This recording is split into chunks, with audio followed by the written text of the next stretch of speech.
Oui, absolument. Je réponds comme si c'était un absolu, là. Évidemment, quand on pense au pétrole, il ne faut pas juste penser au transport. Je pense qu'il y a...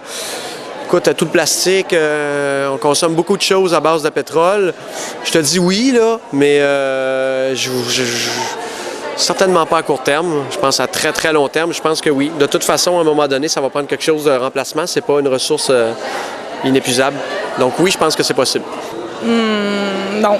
Ben oui, ce serait possible dans le meilleur des mondes, mais non. Pas à l'heure actuelle. Non. Non, pour la bonne et simple raison. Depuis que je suis au monde, j'ai toujours vu qu'on fonctionnait avec ça. Puis s'ils sont capables de renouveler l'énergie pour nous donner d'autres choses, ben c'est tant mieux. Mais on n'est pas rendu là. Ben oui. Oui, je dirais que oui. Encore une fois, ça revient à ce que j'ai dit tout à l'heure. Il faudrait changer une façon de faire, mais je veux dire, les peuples inuits et tout ça, ils ont vécu sans pétrole, puis ils seraient encore capables de vivre sans pétrole. Fait que si eux le font, on est capable de le faire aussi. Bien, peut-être que s'ils sortent quelque chose d'autre, un substitut à ça, c'est sûr que ça serait bien. Sinon, on n'a pas le choix d'y aller avec ça pour le moment. Oui, si tout était à proximité, moi, ça me ferait plaisir de dépenser moins de pétrole, mais malheureusement, dans la vie qu'on vit aujourd'hui, on n'a pas le choix de... Mais ça serait possible si la vie était autrement, je pense.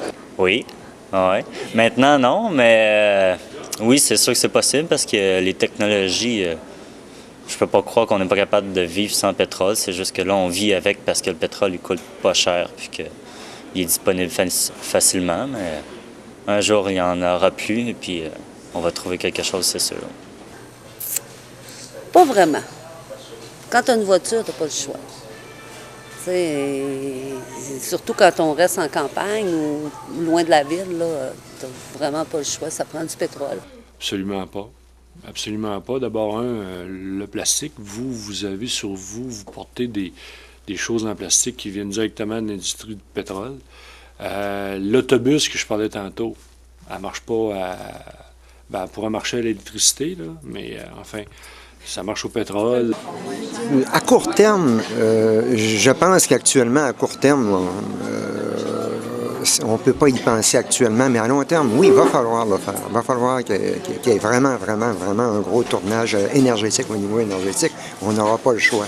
Et c'est toujours par la force des choses, je pense, que les gens, au dernier moment où on est pris dans toutes ces contraintes-là, les gens réagissent et c'est là qu'on voit bouger du monde. Sur ce, j'aimerais faire un commentaire éditorial. Puis, je trouve que le pétrole ne se vend pas assez cher. Le pétrole, là, présentement, il est à 1,11, 1,12, 1,20 kek à Montréal, 26, 28. Puis, toujours est-il que les gens disent « Oh mon Dieu, ça n'a pas de bon sens, il est cher, il est cher ». Le pétrole devrait se vendre à 50 $ pour la petite bouteille comme ça. Parce qu'on peut faire tellement plus avec ça de pétrole que simplement le mettre dans la voiture puis rouler même pas 1 kilomètre. Donc, tu sais, on pense à la vaseline, on pense aux pièces informatiques, comme je disais tout à l'heure.